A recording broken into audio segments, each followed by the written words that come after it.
He's the last thing I need. Song that came out originally about 5 years ago. That performance was from this past May at the Grand Ole Opry. That is Grand Ole Opry star Ashley McBryde, who joins me on the phone now. Ashley, how are you tonight? I'm good. I'm warm and safe. Yo, that's good. Yeah, that's all we can hope for tonight. I've been here at WSM since 3:45 this morning. My reason for coming in that early was I wanted to get here before the snow. Now I got to figure out how to get home. Didn't plan that far ahead. But we're so glad you've joined us tonight. I know everybody, myself included. Hey, Zach, you cut out. Oh, can you hear me now? Can you hear me? Now I've got you. There we go. Oh, yeah. Sorry about Tell that. me again what your reason was for coming in early this morning. I was trying to beat the weather in, and I didn't think about how I was going to get out. Oh, well, we'll figure that out. But I might be sleeping down on the couch in Mr. Roy's garage. So we were all heartbroken. I know I was. I know you were, that we had to cancel tonight's Grand Ole Opry because that is not something we like to do. I've been a part of the WSM family for 3.5 years, and I think this is the first time it's happened since I've been here. Maybe one other time, but it's a very, very rare occurrence when we call one off on the day of the show. And so from all of us to all of you, I would like to apologize that we didn't give you a chance to play on the Ryman stage tonight. Yeah, that was the perfect way to start the year out. But again, our safety is number one. So, Absolutely. But I did threaten. I said, if we don't have anything to air tonight, I have a guitar and a 4-wheel drive, and I can get somewhere if I have to. Well, we appreciate you using the phone to get here on WSM for sure. The Ryman, I know, is a special place for you. That Lindyville album that you put out a couple years ago, I know that was just amazing. And you played that album start to finish on that Ryman stage, did you not?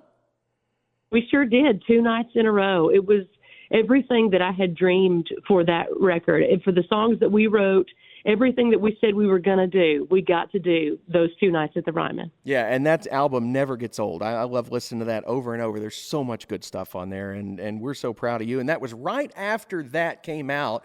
Actually, I think you were promoting that, right, on CBS when Garth Brooks surprised you and asked you to join the Opry family. Yes, that was why I thought I was on CBS, was I was there to talk about the Lindyville record.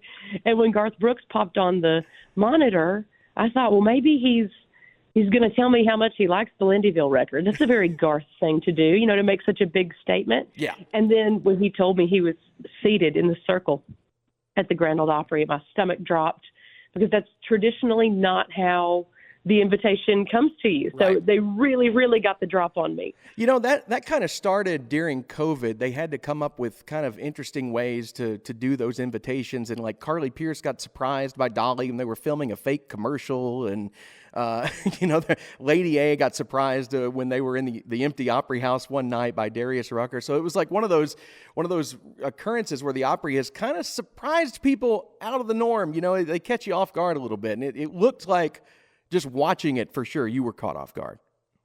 Oh, yes. It's genuine surprise. And to date, it is my favorite time that anyone has ever gotten the drop on me. And I will say this, flash forward a few months to that night you got inducted. I will never forget that night as long as I live. It was December 10th, 2022. And I know the date specifically because we had 2 Opry shows that night. And that was the worst traffic jam I have ever been in my life, getting here to Opryland that night. Did you get caught in traffic on the way? It was terrifying. Yeah. The band members, glam team, wardrobe, everybody was stuck. I had friends coming in from all over the country, and everybody was calling and blowing my phone up saying, we can't even get there. It was scary, but we all did get there. And it was a phenomenal night with Terry Clark doing the induction honors, and then you tearing up on stage and Terry taking over for you. I mean, it was just one of those Opry moments I will never forget. But yeah, I was. We for those of you who don't know, the Opry is surrounded by a shopping mall and a giant resort that goes all out for Christmas. And I think everyone in Middle Tennessee decided to come here that night. And I was stuck on Briley Parkway for over an hour just trying to get off at the exit. I thought I was going to miss it, and we weren't even going to get the show on. So that's how close of a call it was. But everybody got here. We all had a great night, and I know it was just an unforgettable night for you. Oh, yeah. It's the most important thing that can happen in any country performer's life. And I think back to it. Anytime I need to pick me up, I remember I can still hear Terry's voice say, and now the words you've waited all night to hear. Yeah. Ashley McBryde. welcome to the Grand Ole Opry. It was a phenomenal, phenomenal night. So we're just past 2 years now since that night, and you have been at the Opry a ton since that time. It seems like you're back here once a month at least. I try to be. What is your favorite perk of being an Opry member, would you say? I think my favorite, being able to bring family members and friends backstage is a wonderful thing. But I think one of the things that feels the most special to me is when I walk in the door and they hand me my mail. And every once in a while, Jim in the back will say, "We got to talk about this mail because there's so much of it." And they just hand you this big stack of mail, and that feeling, that's like coming home. Yeah. It's just the most magical feeling. And so our listeners, we do get our mail and we do take it home. Yeah, a lot of people don't know that. They show that on the Opry tour. It's one of the first stops on the Opry tour. It's right backstage when the artists come in the artist entrance. The first thing you're greeted by is first Mr. Jim, our faithful security guard who's been here a long time. Everybody loves Mr. Jim. But right behind Mr. Jim's desk is a bank of mailboxes, and it looks exactly like the mailboxes I opened up in college at my dorm. And you have to spin a little thing and get the mail out. And all you have to do to get a letter to an Opry star is just write the Opry star's name and Nashville, Tennessee, and the post office will find the letter here. And it's part of Mr. Jim's job to give that mail to the artists as they come in. And I know I've seen you back there open up your mail before, and you're here that often, and you still get a ton of mail every time you come in. Yes, and it's wonderful. And I usually reserve New Year's Day to sit down and go through everything that's still at the house and make sure everything gets signed or returned or anything, and make sure everything gets read. And I've got a big book. I don't know what you would call it. It's a scrapbook now, but it's this big, huge leather book with probably a 4-inch, back on it. And some of those pieces of mail get put in the Opry mail book so that I can go back through the time anytime I want. And like I said earlier, get a nice pick me up and just remind yourself of why it is we do what we do. And this year is a very, very special year here at the Opry as we head into the 100th anniversary. What are your thoughts on being a part of that Opry family in this special year for all of us here? It feels like I've won the lottery, because not only am I a member of the Grand Ole Opry, I'm here for the 100-year celebration. And I don't even know what all we got cooking. I just know that I want in on all of it. Well, I'm looking at the schedule, and we've already got you booked for 2 more shows coming up. Even though, unfortunately, we missed you on the Ryman, but we'll get you here at the Opry House about a month from tonight, February 11th. That's a Tuesday. You'll be on that show along with Gabby Barrett and Henry Cho. Chris Jansen, Johnny Swim will be here that night. That's pretty cool. I love Johnny Swim. And then the week after that, you're back. 1 week later, February the 18th, also a Tuesday night. And at this point, only 2 artists are scheduled for that show. We'll fill it out. But Ashley McBryde and Pam Tillis. Tell me about your relationship with Pam. Well, now that I've gotten better at being around her, it's lovely. And she is a wonderful friend. We've shared a dressing room a couple of times at an event, and she gives great advice. We've warmed up together, which is wonderful. I think it might have been one of the first awards I had won at one of the award shows, and Pam walked into my dressing room and simply to tell me congratulations.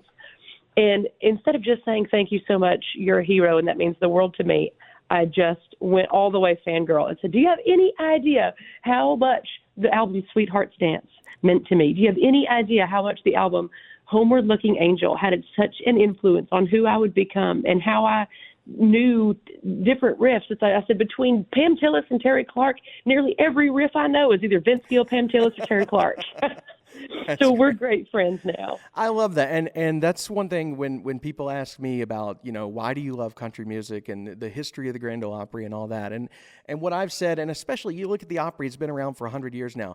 But country music, especially in the artist community, has a continuity that you just don't find in other genres, where you have artists of one generation kind of helping to get the next generation up and going, right? And they form friendships, and the younger generation is there to lift up the older generation as well. It's a true back and forth, and I just think that is so cool about country music. And I'm sure being on your end of it is to become friends with one of your heroes is got to be pretty cool.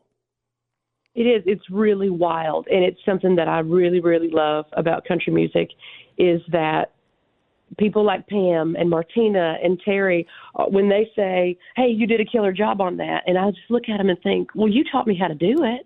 And then now we've got these newer kids coming in, and I say kids in a loving way.